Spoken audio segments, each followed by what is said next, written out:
if not, so let's answer this question. So it's actually when I was giving this example, so it's not maybe it's not such a good example. Why? Because our sages say that you cannot eat. All the people cannot eat especially when they're close to each other at the same table. When somebody is eating meat and somebody is eating dairy, right? Why?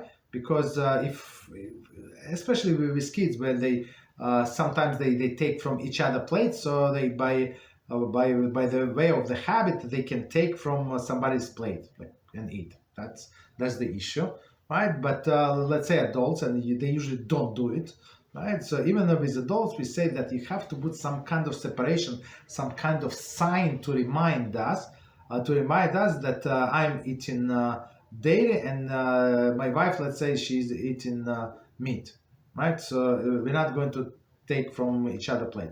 I'm not sure why would people take food from each other plate, but okay, but for those people who do so, and so sometimes they would put a separate tablecloth. They would use like tablecloth for dairy, tablecloth for or placement mat, like something like to show that I'm eating dairy. Don't take from my food.